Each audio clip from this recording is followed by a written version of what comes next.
Yes, Guyana to the world. Globespan is a Guyanese dialogue moving towards the realization of one nation in one Guyana. It's a platform that offers an all-inclusive discussion with the pros, the cons, the ones that is taken aside, and the ones that stand in the middle. Globespan believes agreeing and disagreeing are part of the nation's building. She is a beauty, beautiful Guyana, with wonderful people all over this country. Globespan believes every Guyanese voice is part of the nation's building. As we span the globe for voices from the diaspora and those living home, we stand on our commitment that we are all Guyanese working towards one nation in one Guyana.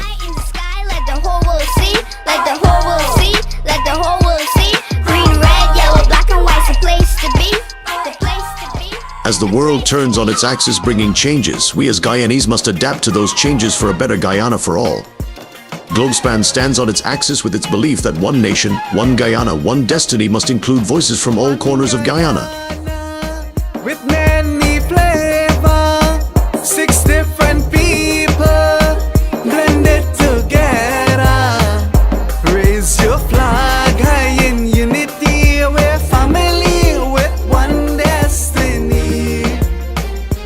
Raise your flag high in unity. Good night, everyone, or good morning, everyone, wherever you are located around the world. Welcome to Globespan Television. We're broadcasting live here from New York City. And thanks to our sponsors and our listeners, and also thanks to Noir Singh for making this program available, and to Devin Bissoon and Ryan Gobin, our technical directors. Tonight we have 2 guests. Mr. Joe Prasad, a former advisor and he's an engineer and former advisor to the late President Jagan, and Mr. Leland Rupnarayan, political analyst and former election commissioner for PCD. So we are going to welcome them in a few minutes, but first of all, I want to let all of you know that we can be heard on Facebook, YouTube, and all the other social networks. And once again, we want to say that this is a fair and balanced network. And the views expressed by our guests are theirs and not those does not reflect those of the management or staff of Globespan Television. Tonight we have changed the format a little, and we want you to know that we normally will have closing remarks, but tonight we'll have welcome remarks or opening remarks and closing remarks. So to all our guests, you're listening to Mr. Leland Rupnarayan and Mr. Joe Prasad. Gentlemen, welcome to the program. Thank you very much. So, Thanks, Mr. Leland Rupnarayan, I will ask you first to make your opening remarks. You're asking me first? Yeah, go ahead. Oh, well, thank you for having me on this program. First of all, a budget, as we know, has to do with money, allocation of money. It's a spending plan that outlines spending and expenses. However, in as much as this is a very good budget, there are some shortfalls that we should highlight so that everyone involved in this budget should reconstitute it or make amends to it, or more or less try to restructure the budget to alleviate more so poverty in the country. It is a budget that's geared towards development of the country without thinking about human development. This budget is geared towards infrastructure development because the most money that has been allocated, $209 billion has gone towards infrastructure, whereas health has received $143 billion. So there is something wrong there. Secondly, the budget allocates a lot of money towards vehicle purchases. Now, I don't want to call it an elite budget to funnel money into the ruling clique. However, instead of buying vehicles for the people in office and the administrators, we should think about buying medication and other health facilities established for the poorer people in the country. Okay, thanks. Mr. Joe Prasad, your opening remarks, be brief, please. Governments generally, especially in third world countries, when you make constructive criticisms, they think you're anti-government. And we must bear in mind Power in the hands of the irresponsible is a highly volatile commodity. And we are sitting here today in order to discuss economy, budget, some of the things in the planning, cost of living, etc., and how government should relook or reconsider some of the money that is spending, because it's hard to believe $1.3 trillion, you don't have the 4 M's to spend that money. Maybe just about half that money. 4 M's: man, money, machine, and material. You don't have that in the country to spend that kind of money in a year. Thank you, Mr. Prasad. I would just want to say a special thanks to all our viewers who celebrated Valentine last Thursday. I hope you had a really enjoyable time. And today is President's Day in the United States. So to all our American listeners, I hope you had a wonderful day as well and enjoy President's Day. And it's also Family Day in Toronto, Canada. So I hope all our Canadian listeners are had a wonderful time today as well, celebrating. Gentlemen, I want to just talk about there's something that is urgent. There's a flood in Blackbush Polder where rice farmers have lost a lot of their crop. I was told by someone this evening from the region that the flood in Blackbush Polder has damaged the rice crop to such an extent that they plant hybrid rice. And hybrid rice is something that will rot within 1 or 2 days underwater. And they also say that the wind normally blows very strong with the rain. So it will break the stem and it will enter the water. So it will spoil. They have lost more than half the crop in Blackbush Polder. So I just want to say this, and I will ask Mr. Joe Prasad, who is a rice farmer and from the quarantine, to make a brief comment on what's going on in Blackbush Polder in a moment. I went for a drive in Blackbush Polder there, and indeed, it depends on the intensity of the rainfall, which was very heavy, but it didn't fall consistently, intermittently each day, and it did cause some flooding. The time has come that when the designs were done, those days for polling, they call it polling before, the design was at the information provided at that time to the engineers. But the whole weather pattern today in the world is changed, and water is coming more heavily now, heavier intensity rainfall. I tried to look at the canals and the trenches to see if government didn't do a good job. And I cannot say they did or did not. But one thing, the pumps may have become inadequate to take the amount of water for the rainfall you have now, because the water, all the trenches were full, the canals were running over. Water even went to the house of the people. And I think they operated those pumps a bit late, because when I was going in there, I saw them busy now bringing fuel in at the 43 head where the water is. So it needs a thorough examination, an inspection by some independent government agency to look at the reason for that flooding. The people rise in trouble because the paddy is there in the rice already, and the wind and the rain cause them to fall down. There would be a great loss there, undoubtedly. Some people are planning to go and start reap their rice, although it's not ready yet.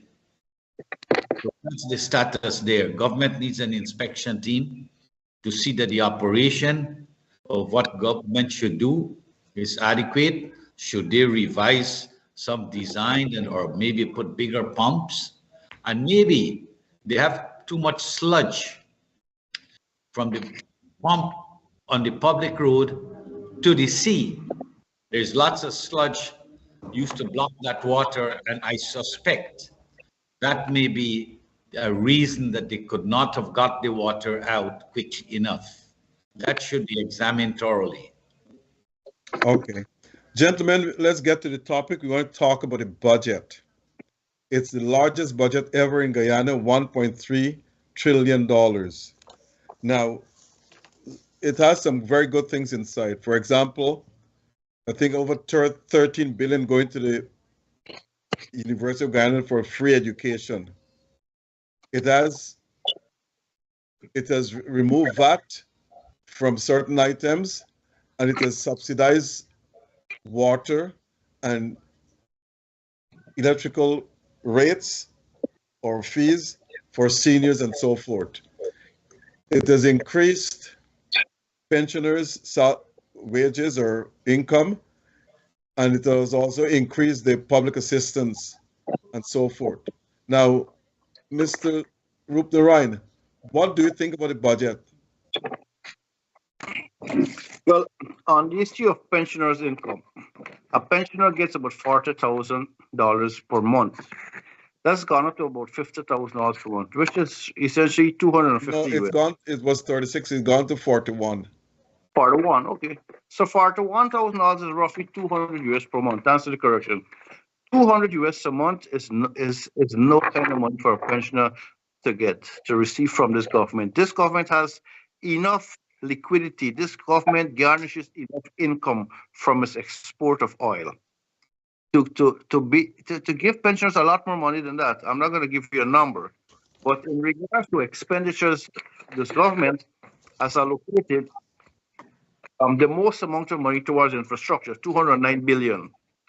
Now, $209 billion for infrastructure is a lot of money to develop roads and to build schools and to build hospitals. Now, the question is, if we're going to build schools and hospitals, who will staff these institutions? Having a large hospital and a large school needs good medical personnel, good teachers. We don't have that. The economic terms or critical mass should cause a country to develop and expand is not present in Guyana. We don't have sufficient resources to go in that direction of building a new hospital and new hospitals and new roads. And according to our Minister of Finance, well, I would call him the Minister of Finance, Dr. Ashni Singh, in 2024, he said in Parliament that the economy grew by 43%. Now, any Guyanese or anyone listening to this program and is familiar with Guyana will ask yourself, if the economy grew by 43%, how come there is so much widespread poverty and so much poor housing and in insanitary conditions in that country, throughout the country? How come with a growth of 43%, we have such poor services in the public service and especially in the health sector? Now, another issue regarding the budget is we're not going into the money talk here. We're going into the constructive aspects of formulating a budget. I think the government or any government in Guyana should include civil society and members of the opposition in crafting a budget, because the PPP should not, just like the PNC, should not make a budget without having an input from the other side of the aisle, because the opposition represents half the people of Guyana. Likewise, if the PPP was in opposition, they will represent half the people of Guyana. So doing a budget like this, what the French call a fait accompli, is counterproductive because the opposition had no chance to make an input into this, as well as civil society. Now, if we have pumped 225 million barrels of oil, we would have received about 30 million barrels of oil, which is like 15% of the amount of oil we export, we get as revenue. It's a shame. However, one of the issues concerning the utilization of the oil fund that's deposited into the sovereign wealth fund is the misunderstanding of those in the finance that this money should never be banked, it should be invested. And I'm going to quote Norway here. Norway received 5.6% in the last quarter of 2024, which is $222 billion. Of course, they invest a lot of money. By investing this money overseas, especially in the American stock market and the English stock market, the European Stock Exchange, and the Hang Seng Index of China, they have generated a lot more money than they will get as interest.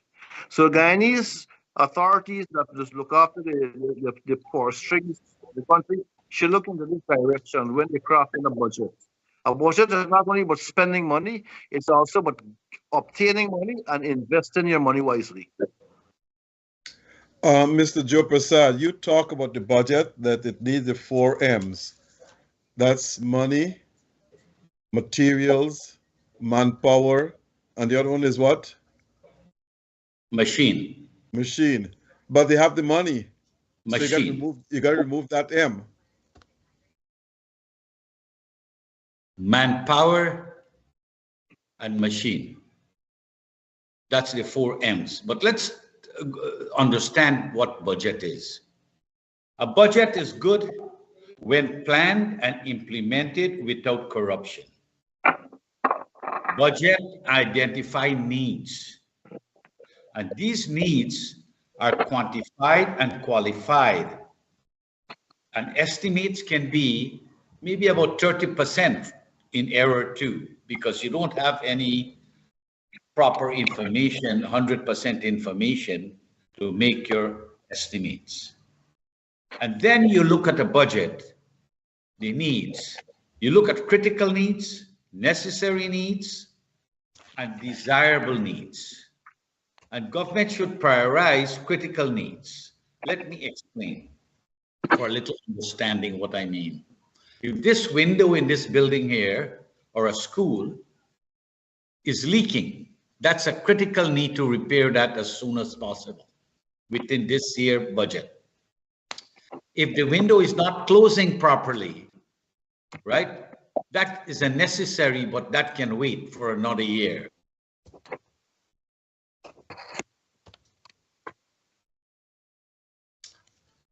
Okay. And new furniture, then that would be a desirable one that can wait. So, but in Parliament, none of them look at professional analyzing everything. They just condemn both speculation, PNC, P2P. They all condemn everything as if no government does anything good or in their estimate or the budget. I have said in the past, and I'm repeating, overheated budget cause inflation and high cost of living. I recall Minister Asghar Ali, when he was here as the finance minister, he gave me a lecture on absorptive capacity when I was the director of primary education improvement program, that if I tried to do too much in a short time, I would not have the capacity of the 4 M's in order to execute this work with reasonable costs. Let us look at this budget now. $1.3 trillion. There is no way Guyana has the 4 M's to execute that budget. No way. Half of that money cannot be executed. Because look at the money we're spending on some of the projects that is continuous from last year and year before, from 2020 to now. When you look at those millions, probably the street should be paved with gold. Because this is my job. Man, you need manpower. You need laborers, skilled laborers, professionals, doctors, etc. People in the public service, etc., to manage the affairs of the country and execute these monies. They have to be paid. Now, so when you look at the money, and from my experience, they will create a supply and demand because you don't have manpower enough. They are importing stones from Suriname because they are trying to do too much. And you don't have the material, and that's costly. Then you're borrowing money to do so much work. I don't understand where is all the funds, the $3 billion US from the oil. Where are all this money and borrowing money to 8 million this year, almost 8 million, 8 billion US rather, 8 billion US. How are we going to pay that money back? Because the 14 and a half drums per 100 we are getting. Half of that will pay for expatriates, for the skills, the manpower, and importing materials, etc. Now, the other half might be for the interest on the 8 billion they are borrowing. So how we will pay back that money we are borrowing? We can only pay the interest now. And I see the pattern, we are going like Trinidad and Venezuela, because I was in Trinidad, we designed a steel plant in Canada, and we went there to supervise the construction. And in 1970, oil went from $20 per barrel to 60 to 120 in 1970, 1 year. And by 1980, the oil went down. So today, and you can't find workers then. Guyanese poor there on everyone from the Caribbean. And what has happened? People, when they go to work, they don't go get their pay on Saturday. They don't go back to work on Tuesday. And they had to stop sugar and rice because too much construction work and nobody wants to go in the mud and the ashes. Right now, Guyana, because of that budget and the construction activities, they took workers from the rice. The rice are suffering, and the sugar has been failing all the time. And they know that, and the PPP went and opened certain sugar estates, and they are subsidizing it. Okay, but we'll come to that. We'll come to that later on. I don't want to get there right now. I want to ask Mr. Rupnarayan this question, and you too, Mr. Prasad. No budget in no country can cater for all its citizens. And in this budget, the government claims that it meets the needs and aspirations of the vast majority of Guyanese, and it will alleviate poverty. Mr. Rupnarayan, do you agree with that? Let me go to Mr. Rupnarayan. Do you agree with that? Be brief, please, because you have a lot of topics to cover. Budget. But there are some aspects of the budget that needs modification. For instance, in the area of housing and poverty alleviation, the budget should have catered more for that, especially for people who are finding it very difficult to pay rent, and the low-income people who cannot afford a house. And we are living in a country where the Guyanese people have been priced out of their own country because of the astronomical, huge, great sums that Exxon can afford to pay for rental of properties in and around Region 4. An ordinary teacher, even a high-class public servant, cannot afford to match Exxon's ability to pay rent. So we are being priced out of our own country. There is no allocation for homeless and homeless people or people who are victims of domestic violence, like the shelter system we have in the United States. So people are at risk if they are victims of domestic violence. It can be a repeat offense. Thirdly, and I have said this many times, if you have money in the bank and you're not using it, you're depriving the country of its rightful profits, its rightful gains, its rightful happiness. Because if a father has money in the bank and his children are not getting enough food, then he is depriving his children of happiness and basic necessities. So when you have money in the bank and you're not putting it to use towards the benefit of your country, you are depriving your own citizens of great necessities, especially in the areas of housing and healthcare. And I've made this point already.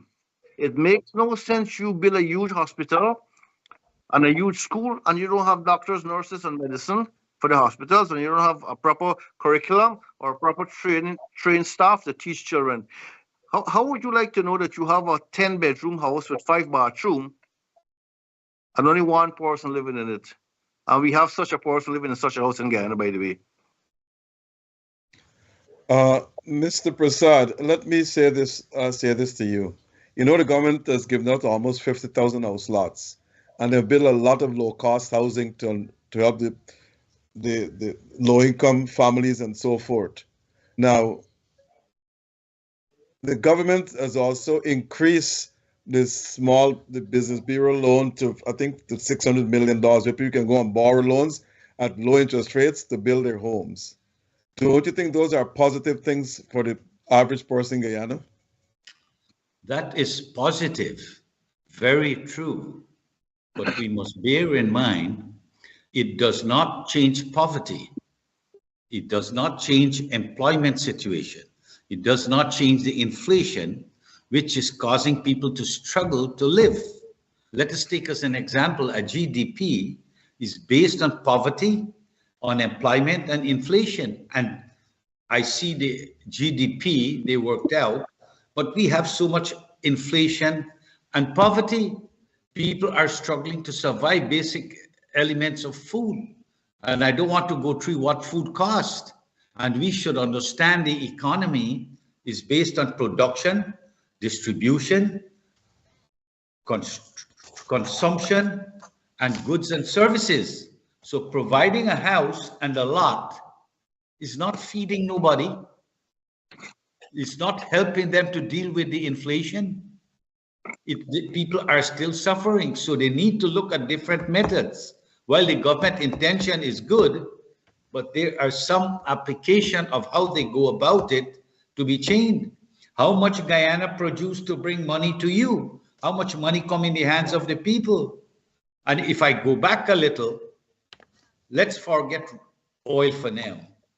Since 1966, we had rice, sugar, gold, diamond, bauxite, manganese, fish, everything. We all should have been millionaires. Both parties had enough time to be there, and people struggled, and now we are being indebted, and we still remain poor. I know things cannot happen overnight, you know. So where is the growth?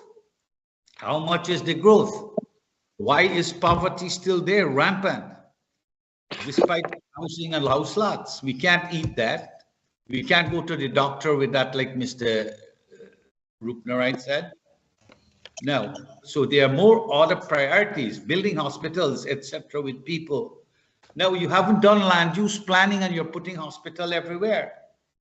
There's so much more to be considered, and we don't have the resources to get it done. We can put all the money in the world and borrow it.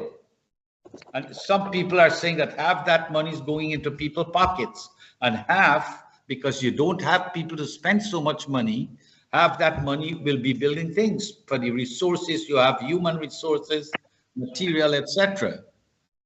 You know?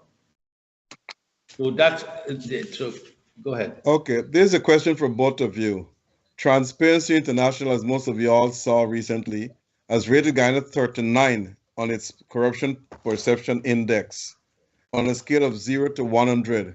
100 means very clean. 1 means extremely or very corrupt. But Guyana is 39. President Ali says that he don't actually agree with that rating. Mr. Rupner, what have you got to say about that? I think Transparency Index has given Guyana an even lower rating. There is so much theft of state funds in that country that it is inconceivably idiotic for a government of the day and even the opposition not to cause investigation into this matter. One case in point is the airport. People have built airports brand new from scratch for 100 million. This airport has cost Guyanese taxpayers 200 million over a 15-year period for renovation works. Now that's a tragedy.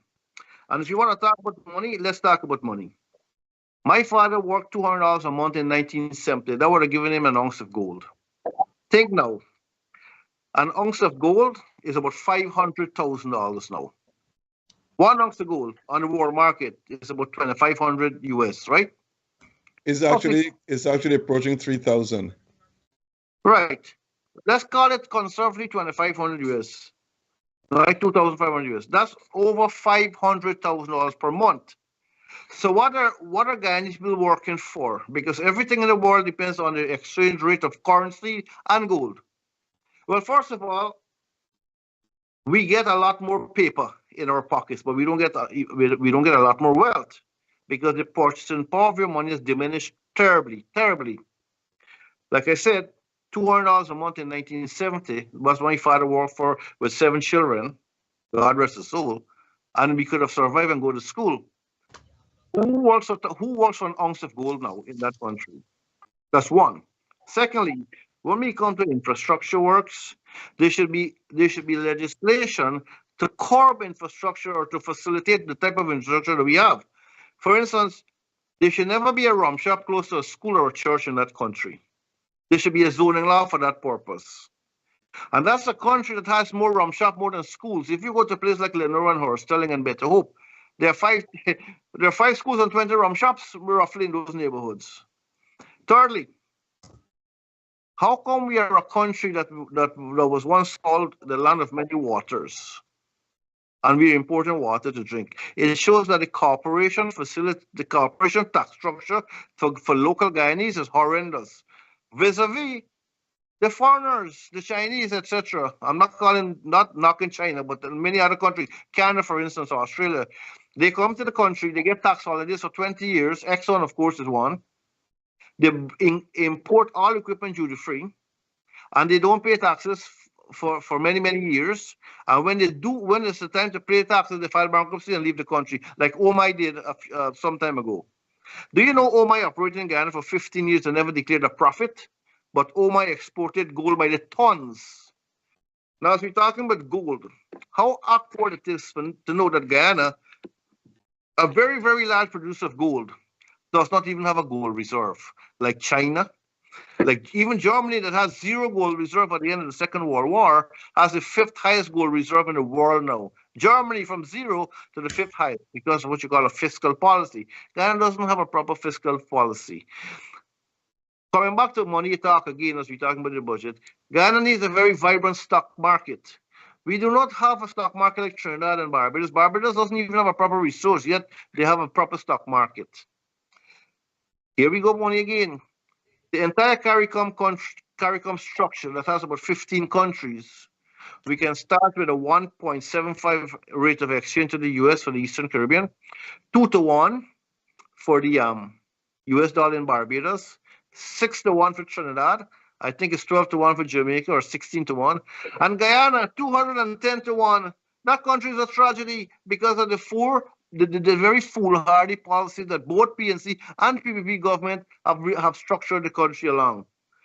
The solution to that is very simple. Guyana need a gold reserve. We need a stock market so that we can have startup capital. Small investors can make money, and it goes without saying, scrap the sugar industry. We are spending $10 billion in subsidy. Privatize the sugar industry. Do something with it. But don't just say, let's produce sugar and I'll give you $1 billion per month. $1 billion a month towards sugar estates for sugar that is a non-profitable entity that we produce at 35 cents a pound and the world market price is 18 cents per pound. Go check the New York stock market and you'll see all of that. Okay. But there's a political reason for sugar. Give me 30 seconds here. Sugar doesn't have to be profitable for the PPP because sugar represents 50,000 votes, which is about 10 seats in parliament for the PPP. So come what may, if you have to subsidize sugar to the tune of $1 billion a day, they will do it because that's their trump card to remain in power. But I must say that 36% of the workers today in the sugar industry are Afro-Guyanese. That doesn't mean that they vote for PNC or vote for PNC. I do not know how they vote, but it's not like before you had 85% Indians and 15% blacks. Now that has changed. 36% are Afro-Guyanese. But Mr. Joe Prasad, I have a question here from one of our listeners for you. Now, I want to tell our listeners again, we cannot answer all your questions or cannot ask all your questions, but I'll try to ask the most pertinent ones. Coming back to Transparency International, rated Guyana 39 out of 100 on a scale of 0 to 100. As I said before, 100 means very clean, 0 to 1 means very corrupt. Guyana is 39%, so it's somewhere in the middle, somewhere there. But this person asks the question, how can you prove corruption in Guyana? They said other countries, people have been jailed for corruption because it's been proven. But in Guyana, it has not been proven. So, Mr. Prasad, how can we hold anyone accountable for being corrupt and charge them? Let me explain to you what is it. The tender board. Now, when an engineer, consulting engineer, bring an estimate, that number is given out to certain preferred contractors. And there are kickbacks in it for other top people. Now, the tender board legalized the wrong. So legally, you cannot bring them, but there's something called logical deduction. What that is, and this is why the PNC don't bring any PPP people to the court, or the PPP don't bring any PNC people to court, because the same game is played everywhere. Let me show you a story, simple to understand. Now, the roads that they are building, the streets everywhere, they're narrow. One vehicle will go, one will come. Somebody got to reverse back and people are fighting. Some people say, hey, they don't have vehicles, but government is doing something good. But all these streets and roads are below health and safety. You see the ditches, children can drown or fall. You look at how they cast the slab. I'm telling you about the corruption. The slab is there for the concrete street. The metal BRC should be on top of 2-inch because tension will be on top because of lateral shear. Nobody cares how the money is spent or what quality of work you get. If that's all not involved in corruption, then what is? Have these roads and all these people from all over the country become contractors? Did the tender board award those contracts? Was there a competitive bidding process? Or they just hand it to friends and families, etc.? This is what one would come to conclusion. There's corruption in the process because the process of assessing award of contract was not used. And you don't even need logical discussion to tell you that. Take again, is there a procurement commission with independent minds in it, say PPP, PNC, so civil society, business community, etc.? No. When these processes in place, then you can able to, again, in the PPP time, they did, you remember IFMAS, 6th and 7th module, they implemented the first 5, but the 6th and 7th that deal with transparency and accountability was not implemented. And that's one of the things the coalition preached when they won the election, and they too didn't do it and implement it. So we want to say more. That's a method of accountability and transparency, and none of them is implementing it. Why? Now, oil, we know that contract is null and void. And I can argue any legal mind because that's a technical contract, and not lawyers can only argue general conditions. And I have given 17 reasons why. Can you imagine if there is no corruption in it? That's Guyana's oil. Can Exxon tell you give them notice when you're going to do an inspection? You're doing audit on what? You don't know how much oil is sold. You don't have any inspection. The meters are not calibrated. We are supposed to get 24 hours inspection to monitor how much oil is gone. Then we can audit. But now all this auditing is just a joke because you got no facts. You just got a paper on your desk, what Exxon is telling you. You take the FPSO, right? When the government, let me show you more. When the FPSO, Exxon has no right, legal right, to hire and rent or buy on their own.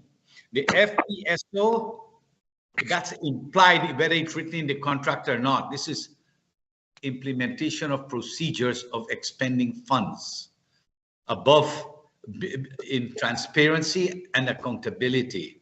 Those FPSO, Exxon's supposed to get the design, the drawings, and the entire tender package, give it to the Guyana government to tender. And you may have 5 different companies tender to get those FPSOs, and you would have competitive price.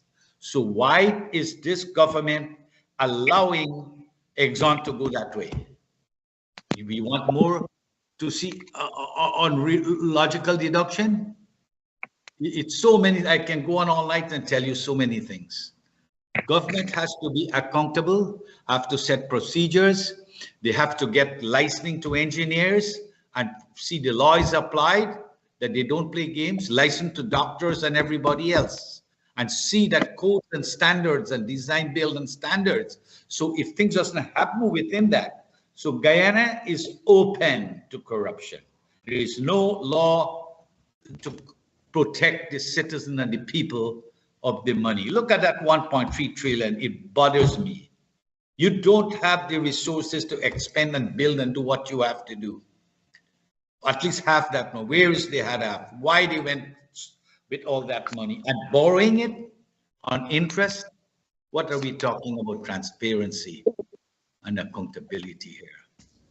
Well, let me turn to cash grants.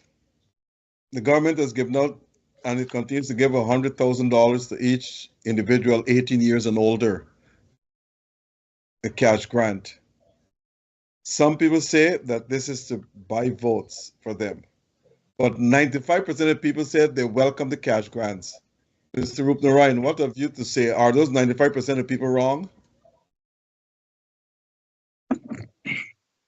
Well, the former Russian dictator Joseph Stalin once declared, "Never underestimate the power of stupid people in large groups." Anybody will be happy if they get money. That's a universal statement, and it's a foregone conclusion that if you give people money, you make them happy, you make them gravitate towards you. They become psychophants, they become yes men, they side with you. But Guyana should never reach a stage where people get handouts. Guyana should have a system where people can have a proper job that will sustain their livelihood and make them afford to send their children to school and buy clothing and food for them and still save money. It's it's what is called a 50-30-20 financial structure of a budget. A budget doesn't have to be a national monetary plan. It could be a simple household budget, right? 50% on what you need, 30% on what you want, and 20% is what you save. That's what a budget should be. We don't subscribe. I personally don't subscribe to giving out any cash grant, especially to overseas people. Overseas people don't need $450. That's a joke for people overseas. But when Mr. Joe Prasad is speaking about the procurement commission and the awarding of contracts, we could develop this argument as to another stage. We can say, how come people who are convicted felons can obtain 20 or 30 acres of prime property for half the price or a quarter of the price? And people like Anil Nandalal, the Minister of Legal Affairs and Attorney General, will declare to the nation it was a proper, fit, and legal contract. Nothing wrong was done. That shows the what you call the conflict of interest and the anomaly of this person's, or any person who is in this position, way of thinking. One, you have to be legally minded to say yes, yes, we should evaluate this purchase and see if it's done legally. Or secondly, it's my party in government. I have to defend my party and the party hierarchy and the structure and the ministers who give this land to a convicted felon from the United States who was sentenced to jail for fraud, money and wire fraud, mortgage fraud, real estate fraud, and a host of other fraud. So if you want the sale of any state property, whether be it a land or a building, to be legal, as we call it in American arm's length transaction, where everyone has a chance to bid and buy, then you put it up for an auction.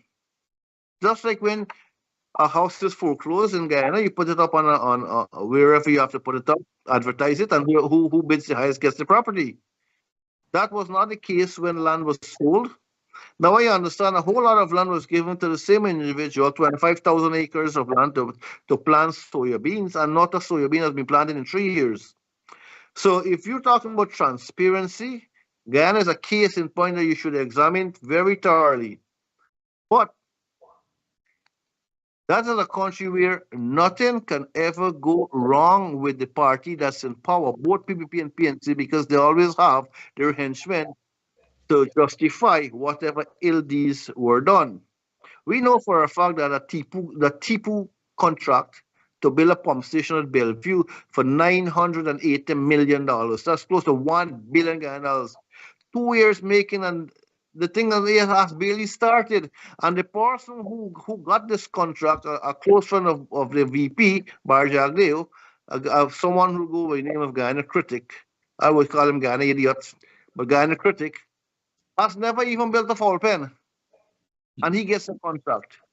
Then we have housing schemes that are being built by the government. And I personally went and looked at a few of them a few years ago when I was in Guyana. These are not houses that people build. These are foul pens with bathroom and toilets and kitchen. The structure of these things are very flimsy. The electrical wiring is horrible.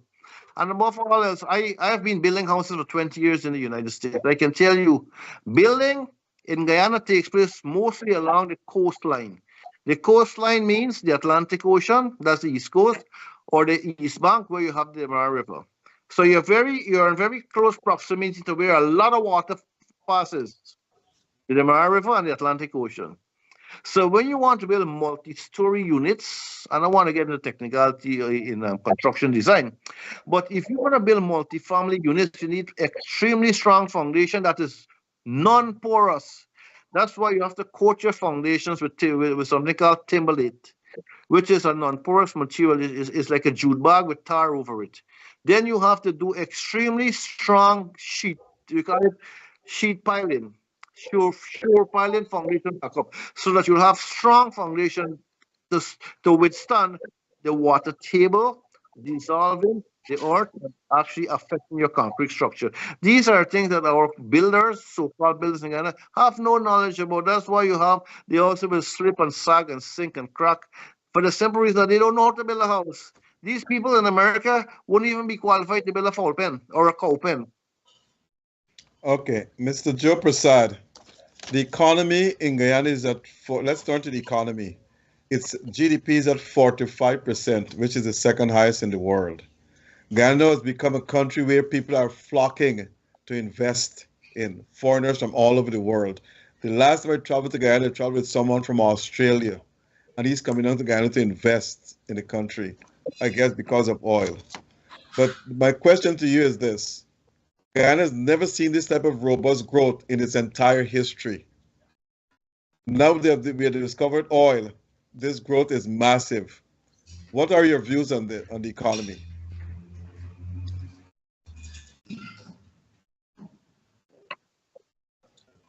Mr. Prasad? Yeah, we were not hearing you.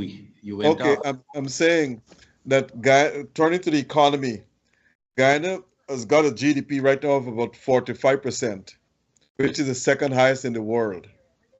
And before ExxonMobil and these oil companies went down there, Guyana was an unknown entity in the world. Now Guyana has been the spotlight of the world, where companies, foreigners from all over the world are coming down there to invest in the country. And this should expand the economic growth, according to some of the economists from Forbes magazine. They expect Guyana economic growth to rise to about 51, 52% in the coming year. Now, you said the economy is overheated, but it's an expansion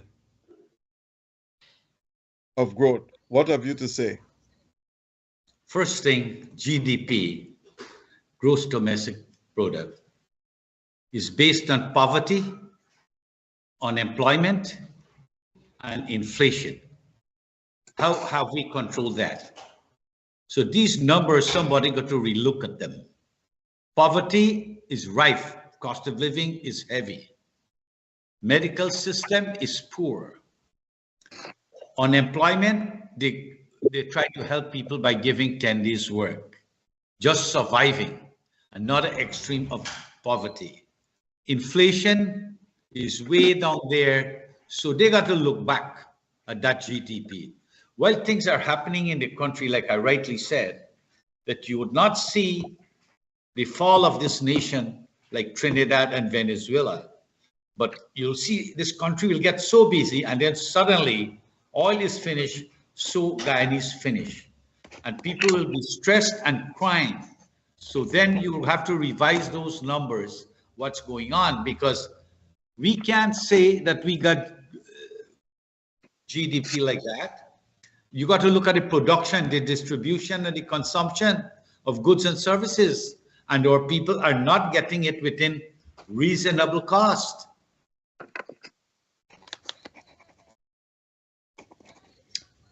Well, so our viewers here, I'll tell you something. I'll say this, and this happens to all third world countries. The minute you find, and I'll quote the mighty sparrow here, if you catch them broken, you can get it all for nothing. So when you go to third world banana republics and rice republics that you find like the Guyana, where is the GDP? and the third world That number leave much to be desired. no. I'm saying that when you go to these third world countries, and you can go there, and you will. There's a great urgency to go there. A great influx of people going into third world countries. Ghana is just one, right? Because you could catch them broken and get it all for nothing, like Exxon got. The far better, we all know about the Exxon contract. We're not going to talk about that. Ghana gets 14.5% of whatever Exxon takes. So every 100 barrel oil Exxon takes, so Ghana gets 14.5 barrels. So people gravitate to Ghana because the politicians are there for the taking. How much for you and how much for me is what goes on in Ghana. You see, this is the difference between politics in the Western world and third world countries. To become a politician of a high stature in countries like England, Canada, and the United States, you have to be wealthy to form a campaign to run for political office, whether it be it from a local level, a state level, like becoming a senator, or even the presidential level, going to get into the White House. You spend lots of money to get there. In Guyana and other third world countries, you don't spend money. You're not rich before you get into office. When you get into office, then you become rich. That's a known fact about countries like Guyana. Let me say something more. All right? When we're talking about GDP, we talk about no investor is concerned about GDP. They are concerned about economic and political stability to go in your country. They don't care about your GDP. They don't care about your health care. All they care about is how much money they can extract of your country in the shortest possible time. Omai did that with the gold. Barama did that with their plywood factory. Exxon is doing it right now. Drill, baby, drill, pump, baby, pump. And we can go on and on. But I'm trying to say this to everyone who's listening to this, right? Guyana has become an oligarchy, just like Russia. Only those with political connections can go forward in that country. If you're not prepared to pay a bribe, you will never go forward in that country. Those who are connected to the power brokers will get all the contracts. Many of these so-called contractors who are building roads and schools, hospitals, so they have no knowledge about building. They have no concept of what an engineering structure should be like: material control, layout, design, inspection. A whole lot of things are wrong with building in that country. And if I indicated that I have offered my services to the government of Ghana, both former and present, and no one takes me up. That's why you have so much fires in that country. Because their building codes are very poor, they're archaic, they're backward, they're like the Flintstone era. We are in 2025, and we're building a house like we are building in the 1960s. The material choice is very poor, and roads break up within a year after being constructed because first, there's no legal aspect in which the contractor is responsible for maintaining the road and give you a warranty for 2 or 3 years. Secondly, the quality of the material is used. They use the cheapest concrete and asphalt. Thirdly, they use the thinnest of underlying rock material, right? The bedrock before you throw bitumen and asphalt to build a road. There are lots and lots of things wrong with that country and with the quality of workmanship done. Sad to say, the opposition is sleeping, and there are no oversight body to monitor expenses from parliamentary funding, expenses from ministerial funding, because the Auditor General has fingered every single ministry in that country.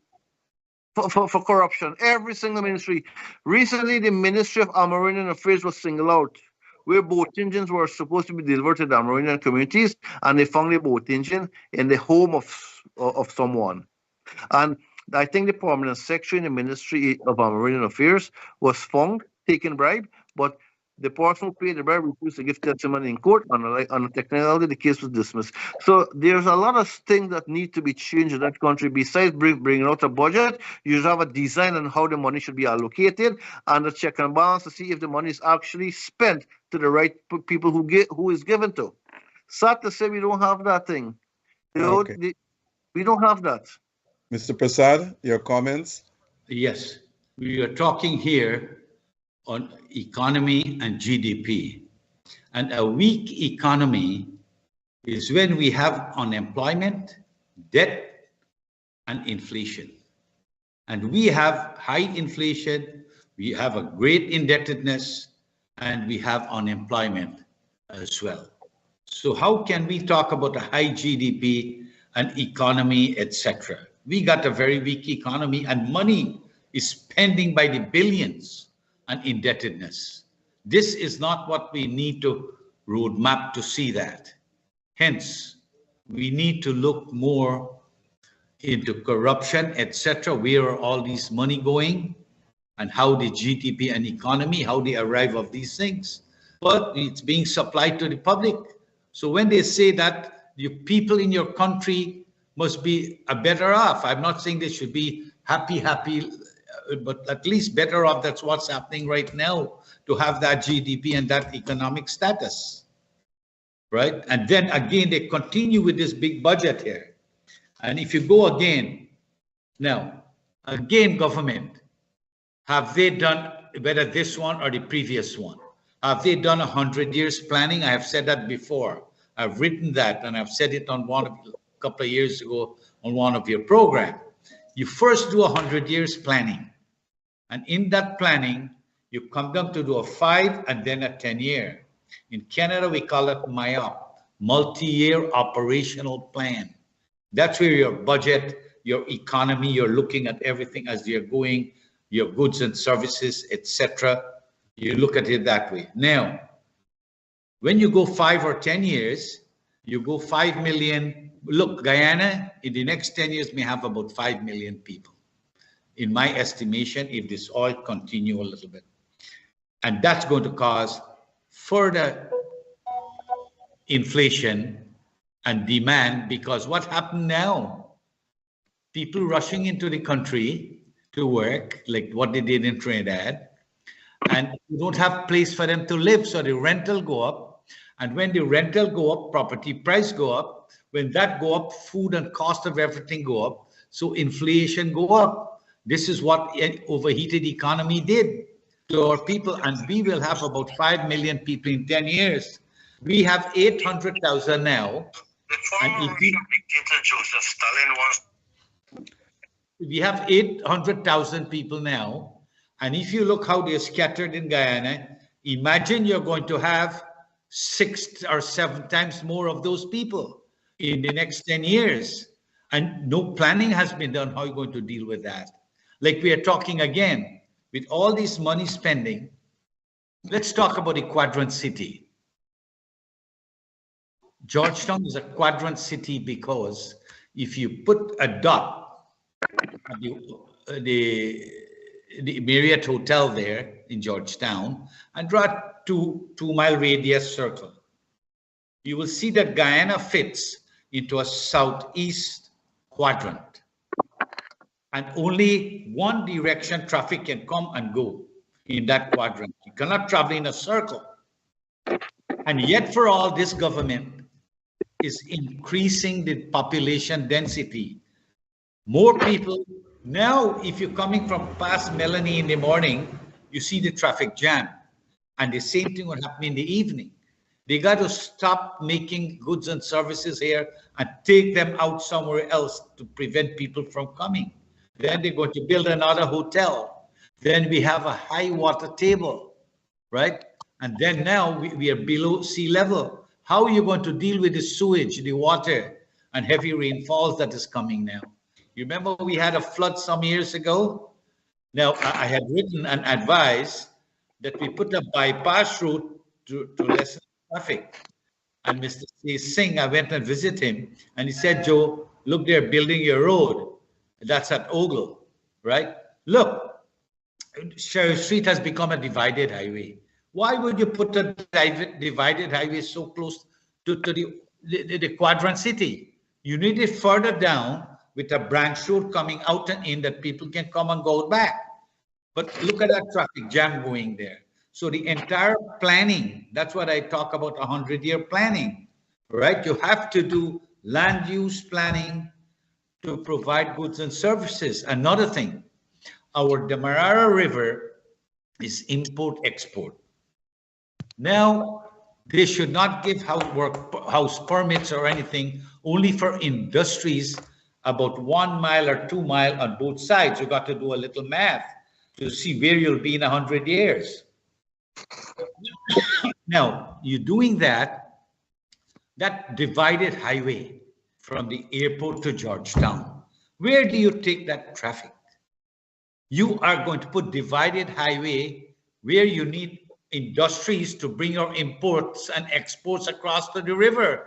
You don't need a highway there. You need it about 1 mile behind, back there. This is just, you don't need to be an engineer to see that planning. Then Veshi. Now, this is a joke.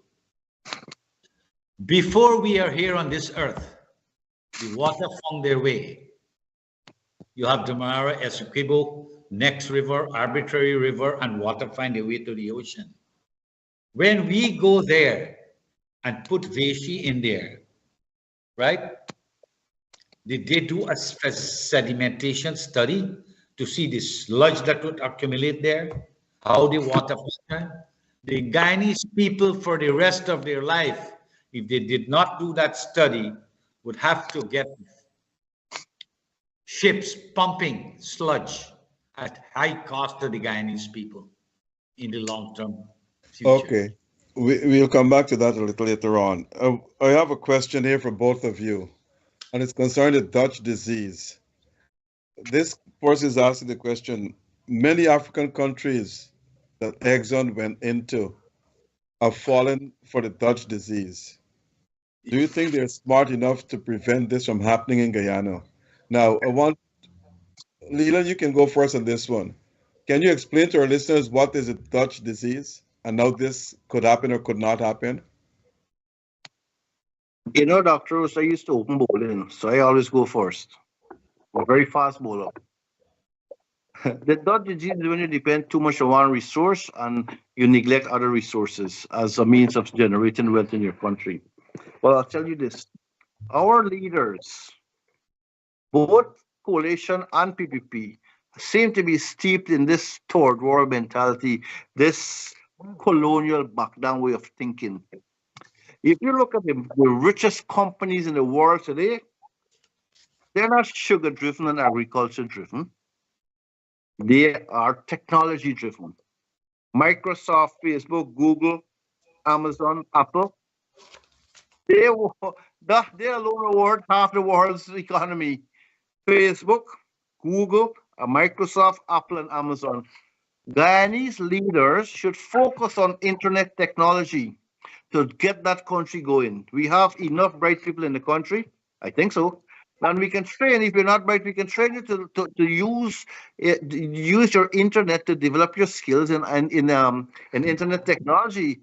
Instead of people wasting half their life on Facebook and WhatsApp, whole day they're doing some crap on WhatsApp and Facebook. Learn something about internet technology that you can develop your skills, because a lot of people in this country, in the United States, work from home because they are internet savvy, they're technology savvy. So that's one. Secondly, in a country where you think the Dutch disease may or may not occur, we are heading straight in that direction. Agriculture production is down. Sugar is being subsidized. Rice, like you said, has gotten a flood. Our citrus production is dying away. Coconut production is okay so far, it's on the increase. And what do we have in the country? Well, here what we have. We have a huge influx of vehicles, We don't have the road to absorb these vehicles because Guyana's outgrown its road system. In fact, Guyana's outgrown its water supply system as well. Because Georgetown and and the suburbs of Georgetown, the environments, is where half the country's population live. Georgetown is the smallest region with the highest population. This government should decentralize Georgetown and build many, many towns throughout the country. If we know how America was developed, there was a call to go west. Go west. So in Guyana, I don't know where you're going to go, but go somewhere, but not in Georgetown. Go out of Georgetown. Go west if you want. But most people, instead of going west, they go north. They jump on an American Airlines and a JetBlue flight, and they come north and they remain in Canada and America and England, or wherever they want to go. So to develop that country, you need what you call a structure. You need a tax holiday structure too, so that people will have an impetus to go and invest money in other places where they will not pay taxes on their houses for 5 years. There should also be a structure in which people who use solar energy should be given a tax write-off, maybe 50% of their real estate property tax annually, to use renewable energy. Oil is not a renewable energy. Fossil fuels is a damage to the world, and it's a hydrocarbon that causes global warming. But that's another topic. Okay. So we need these things, but we live in a country where people don't understand the social infrastructure is as important as the physical infrastructure. Roads, hospitals, schools, great. But the social infrastructure, like suicide prevention, we have the second highest suicide rate in the world. Those are things that need to be addressed. One cannot develop a country if you think in terms of planting sugar and cotton cane, because that is what my ancestors came 200 years ago to do, and you're telling me now I should continue what they did. You don't find black people going back to sharecropping and planting cotton in the South in America here. That's a backward retrograde step of the PPP. I agree with the APNU. I don't like the APNU, but I agree with them on one thing: close down the sugar industry. It's a drain on Guyana's resources. Diversify the sugar industry into other crops so that people will not lose their jobs.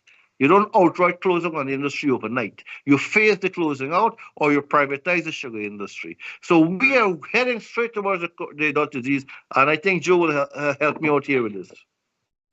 In addition to what you have said, I had given the commission, when they were looking at the sugar estates, Gaisuku options, and I gave them analysis of 3 options: short-term, medium-term, and long-term. And that's how those sugar estates were closed. But PPP came back thinking that, without putting good thoughts into it, thinking that, oh, that was a racist thing, that was against Indian people, but it was a realistic approach that they have made. And this is going to backfire on the PPP because everybody now learned how much they're subsidizing that industry. And we don't have to go far about the Dutch disease. I have mentioned earlier how Trinidad went and boomed and everything was going wild and crazy. And today they had to close Trinidad down too, a month ago, because of crime. That's what happened to people when they are stressed out with the system. Same thing with Venezuela. We don't have to go all the way to Africa and these countries. Look, Venezuelans, they had oil. They were giving Guyana oil, and Guyana was giving them rice. Now, you go to the West Coast, you will see so many Venezuelans sitting by some shop corner, etc., looking for a handout in Guyana when they had all this oil. So, and Guyana is going straight there. But what might save us a little is that I had advised this government to open the industry from Suriname, that bridge, to Supanam, and some branch road, one to New Amsterdam, not one to New Amsterdam, one to Mahaica, one to Mahikoni, one to Georgetown, and a couple to West Coast, so that people don't have to use these roads.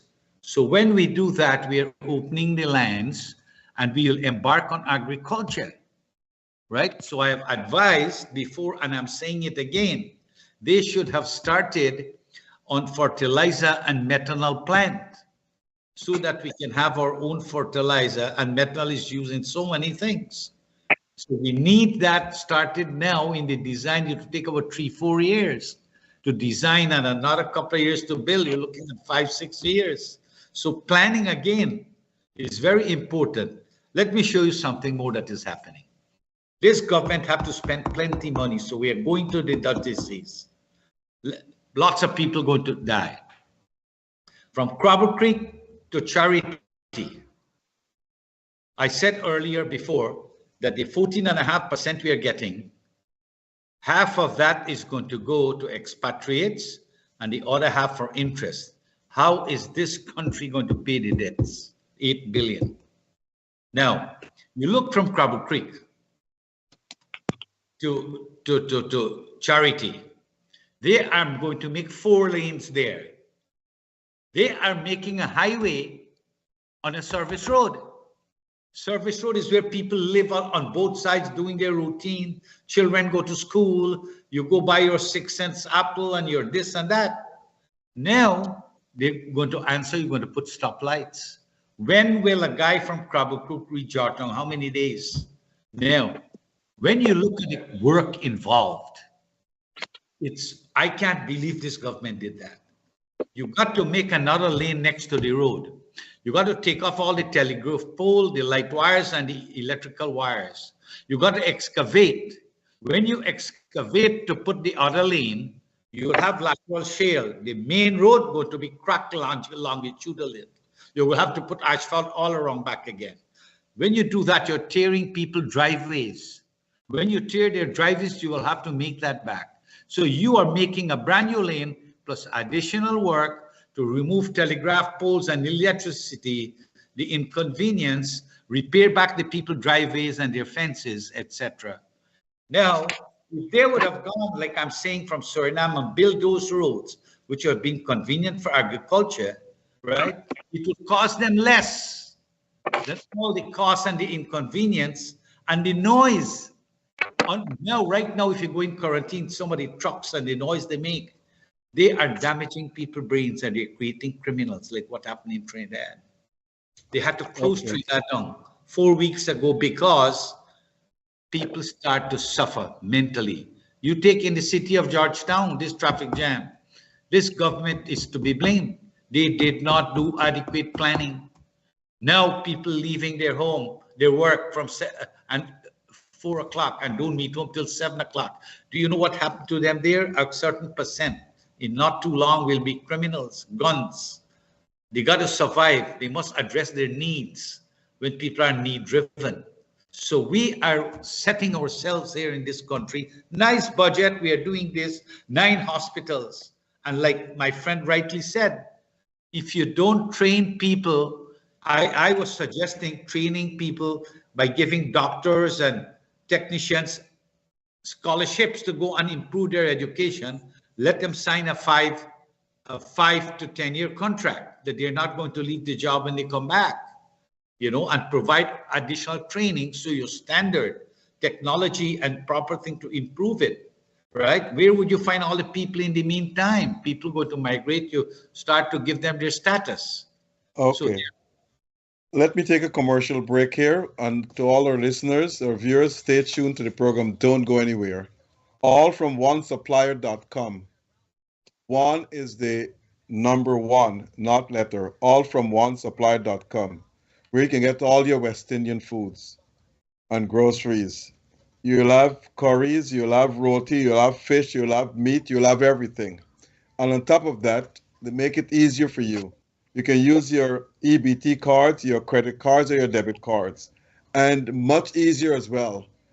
Everything is delivered directly to your home, any part of the United States. This will be delivered directly to your home. So all from one supplier, go to the website, allfromonesupplier.com, and place your orders there, and you'll get everything you order delivered directly to your home, or you can go and pick it up. You can also call 718-551-3292. That's 718-551-3292. Delivery at your request to your home. And let's go to the second commercial here, Globespan.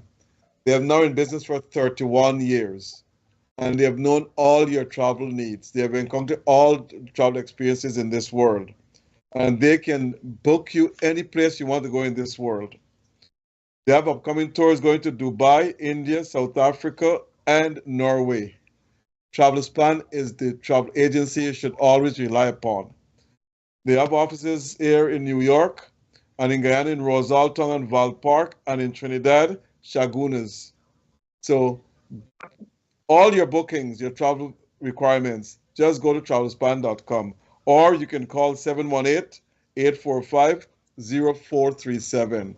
718-845-0437 for all your traveling needs.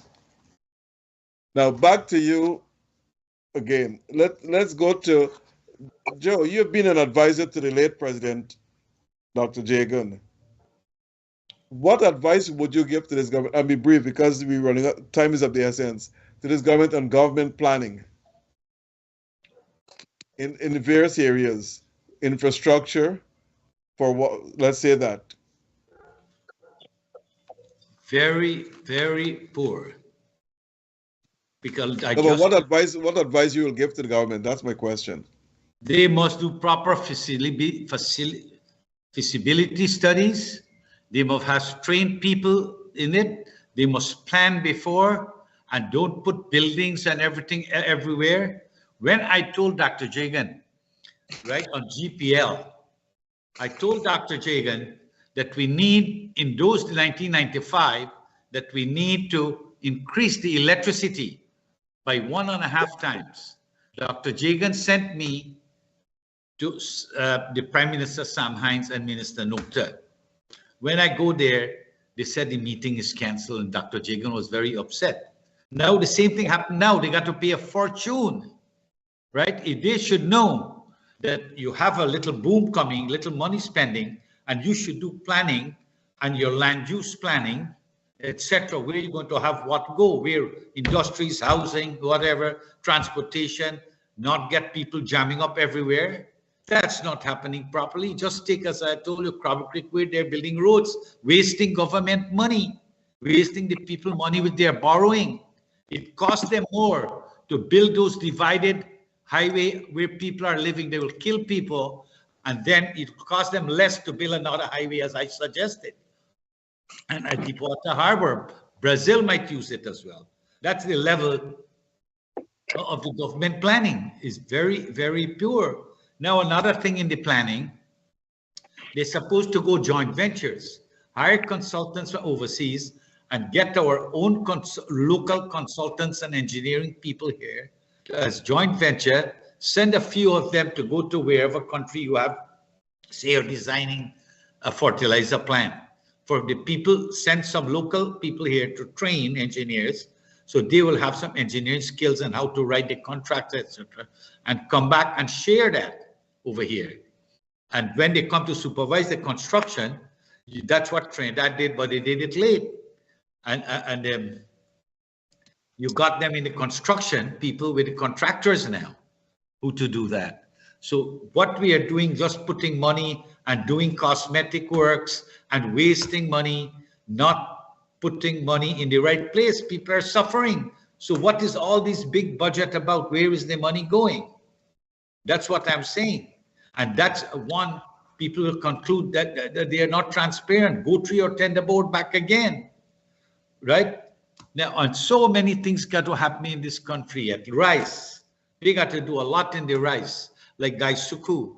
They got to think what, like Skeldon as an example. In Skeldon, they're planning to... Go ahead, Leland. Skeldon, so far, I know in any country where money was misappropriated or none, or for want of specific performance not being not accountable, Skeldon sugar factory should have precipitated a commission of inquiry. $200 million gone down the drain for a factory that never produced a pound of sugar. What's wrong with you people? Huh? Not a single commission of inquiry into that. But you know what? There's a commission of inquiry. If someone steals $1 million, they go to jail. You try stealing a pound of cheese from a supermarket in Ghana, see if you don't go to jail, or you get whatever suspended sentence. But the advice I have for this particular government or any government for that matter is that get out of business. Government should not be in business. Never.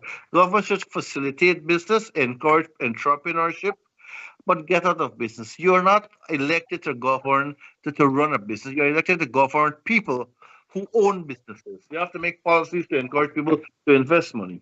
Secondly, our so-called thinkers in Guyana need to think a little bit ahead of time. There is need for another bridge across the Mar River. But I told the President Ali when I met him 2 years ago in New York, I said, why didn't you think of a tunnel under the river? We have a lot of tunnels in America here that goes from the New York to New Jersey, the Holland Tunnel, the Lincoln Tunnel, and we could go on and on, right? So that's just something we can look at.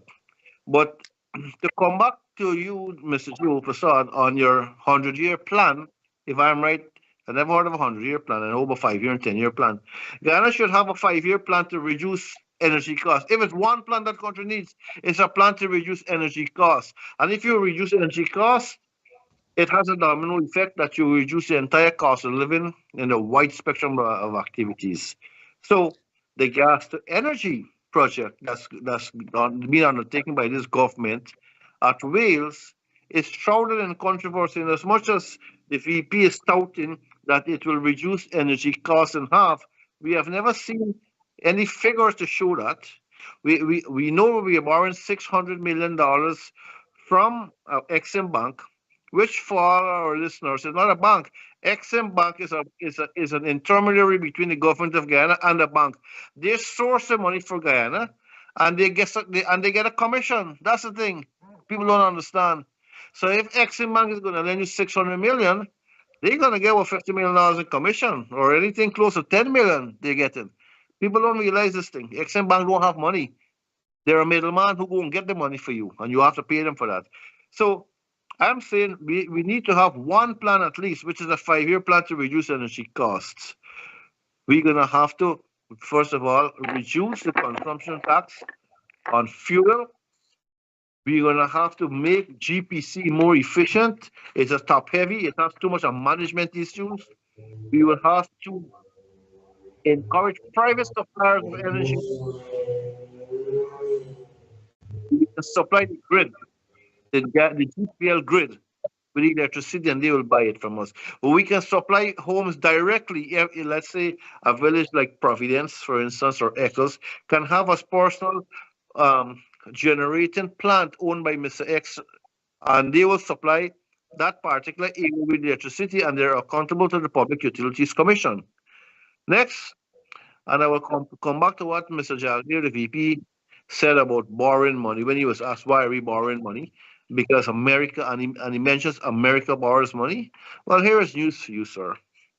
America borrows money from all over the world, because when time comes for America to pay back the money, all they do, because they borrow the money in US dollars, all they have to do is to print more US dollars and give it to you. When Ghana borrows money, they borrow in US dollars. Figure out how you're going to pay that back. So that's a very imbalanced equation and a very poor reference to the United States borrow money. In regards to the transparency, going back to this transparency issue, right? The Auditor General, former Auditor General, who was fired by Mr. Jagdev, by the way, declared, and even the present Auditor General has declared, that every single ministry in that country, under the coalition and under the previous PPP and the present PPP, have been involved in massive, massive corruption. Yet to date, we don't see anything happening there. We know for a fact that agriculture is going to get $104 billion. We would like to see how the money is allocated, because you don't just say we'll give health for $143 billion, we give housing $112 billion, without knowing where this money is going to be spent and how is this money going to be accountable for. Because Ghana has a serious lack of legislation that will curb corruption.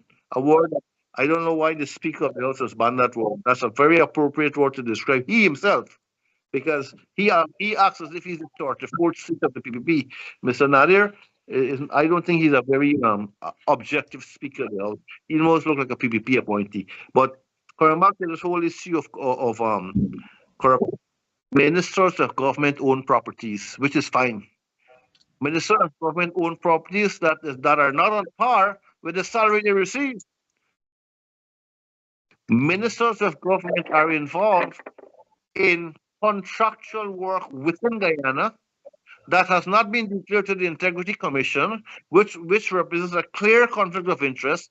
But Guyana doesn't have an ethics committee or a conflict of interest committee, a constitutionally constituted body to investigate and punish such I don't call it such miscalculation, such the word here is crookedness.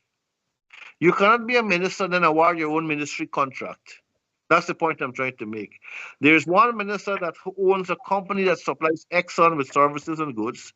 Yet he's on the EPA board that deals with Exxon. That's a conflict of interest. That's crookedness. That will never happen in a modern, democracy.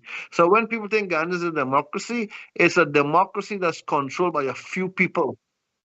In as much as this present government is doing a far better job than the previous government, there is still room for improvement. There is still room to curb corruption. But when a certain high-ranking officer in the Central Housing Authority buys a house of 1.3 million value and pays 700,000 for it, we are wondering, why would you buy something that's worth 1.3 million for half the price? And we can go on. The Integrity Commission should know this person's assets, what it was 5 years ago when he took the job, 4 years ago the PPS business office. So now, even if he works for twice the salary, he can own one of those properties.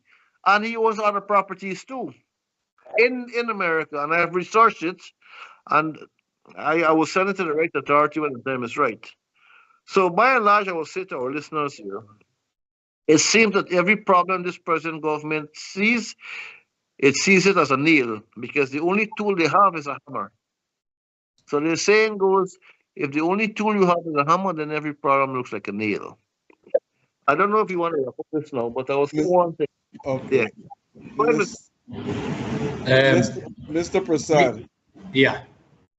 I want to just ask you to touch on this. Recently, the World Bank has investigated or did a feasibility study in Guyana and has concluded that Guyana is no longer a low-income country. It's a middle-income country. In other words, they moved Guyana from a low-income country bracket to a middle-income country bracket. What are your comments on that? Well, of course, you have income, but you're borrowing money and you're doing a lot of stuff. But they're not going firsthand to see what's happening to the people and the quality of their living here. So when they are talking, people talking based on information they get. So in Guyana, for example, so many things need and money going, big money spending.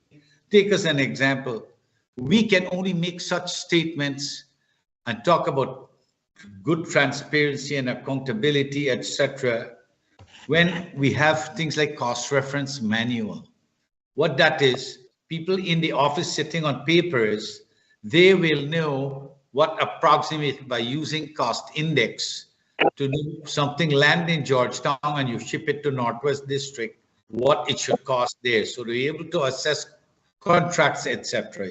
You'll able to come to better value for money. You look at licensing engineers, lawyers, doctors, and strict laws governing them. If they play the fool, you'll get jailed. You need airport feasibility study to see where, because in next 10 years, that airport would have to be condemned into a local airport. You would have to build 3, 4, 5 terminals.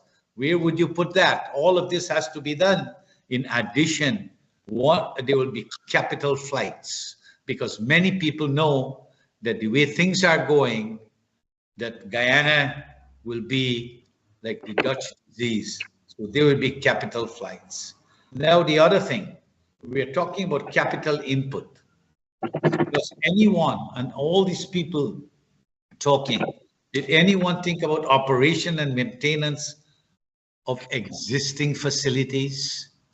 There's a fortune involved in that. So we have to do asset condition reporting, have people go across. You don't have people to do it. Across all the schools, roads, existing ones, bridges, everything, do inspections and look at health and safety and categorize gain into critical, necessary and desirable repairs and start to budget and get them going. I had thanks to Minister Nokta, he invited me to lecture on operation at this, and he invited people from across the nation. And I go through the whole capital management database you have to keep. You got to get your budget, you got to inspect, and you got to look at training, etc. So that's also a major thing which this government is not doing anything about. So there are so many things like the question you asked earlier in the planning, infrastructure, etc. We got to maintain the existing one too, because there are lots of important things. You don't want early deterioration if you don't repair. So that was on that. We have come to the end of the program, and I would love to have the two of you back. We have covered a number of issues here. At least we cover all the issues, but we need to touch on elections. So I'll leave that for another time. But we know there's an incoming elections. But Mr. Prasad, let me ask you a question. If you to give this government a rating for the past 4 years, on a scale of 1 to 10, 10 means the highest, 1 means the lowest, or 0 to 10. What rating would you give the government? 5. 5. 50%. That's not too bad. And Mr. Rupnarayan? I'll give them a 6 out of 10. A 6 out of 10. Out of 10. So briefly, Mr. Rupnarayan, where you see they should improve? Just be very, very brief. We are over the time already. Transparency and accountability. Transparency. We got to improve. Now, I came this morning from quarantine to Georgetown, and that bus was filled. And people talking about Glenlal Nasruddin. If the government, I don't want to deviate to that. Government has been doing so well, and to rate them any higher, the ordinary man who doesn't know to read and write too much, and now everybody have cell phones, hearing what's going on and their sufferings. So when we talk about rating people, they're looking at alternatives. So it's not my opinion. I'm just sharing what people are saying. Okay, got you. And Mr. Rupnarayan, why you give them a 6? Brief, very, very brief. Well, the PPP is doing a good job, not a great job. They're doing a good job in terms of developing the country. Infrastructure is going well. The hospitals are doing a little better than they're doing under the PNC, but it's always shrouded in I don't want to use the word corruption, but it's always shrouded in a misappropriation of fund. And seeing that this topic is on the budget, I think the budget should focus on, like I told you, the social infrastructure development of the country is horrible, right? We have the highest suicide, one of the highest suicide rates in the world, maybe the second highest suicide rate in the world. But 57 years after independence, I don't see any reason why people should line up for a passport at 5 o'clock in the morning. I don't see why the ministries in that country cannot be computerized.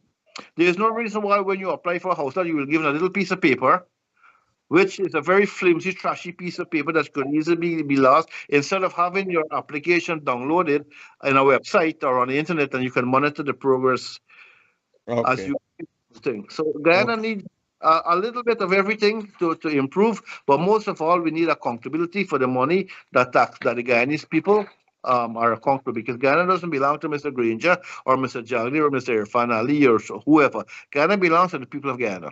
Okay, thank you all very much. Must thank our two guests here tonight for being so candid. And as I said, the views expressed by them do not reflect those of the management and staff of Globespan Television. So I want to thank our listeners and our sponsors for listening to us tonight, and our sponsors for sponsoring this program. Also want to thank Mr. Noir Singh for making this program available, and Mr. Devin Bissoon and Ryan Gobin, also our two technical directors. Without them, we will not be able to broadcast at all. And so again, as I said, we are Fair and Balanced Network, and tune in next Monday.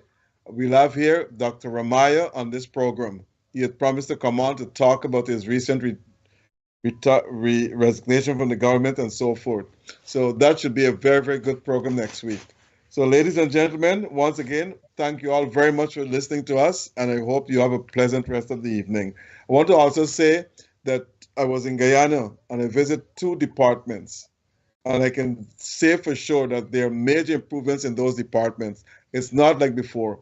One is the Board Certificate Department, which is under the leadership of the Registrar General, Mr. Raymond Cummings, and he has done a fabulous job in improving efficiency into that department. You can go there. There are no long lines waiting for anyone. You get attendance right away. You got a number of people to attend to you immediately, and everything is computerized. So that's a major plus to Mr. Raymond Cummings' leadership. And again, I also went to the passport office, and there is Mr. Stephen Telsford, and he has done a great job. You can get your passport very, very fast. But as Mr. Rupnori said, people have to be in line from 5 in the morning. But the passport office, I think, opens at 8 in the morning. So those who want to be in line can be in line. But as soon as the office opens, everyone comes inside and they can obtain the passport within a matter of days. So there are major improvements in those 2 departments. On my next visit to Guyana, I hope to visit other departments to see if there are improvements. So once again, thanks to all of you for listening, and I hope you have a pleasant rest of the evening. Thank you very In much. quarantine, you're getting a passport in 1 week.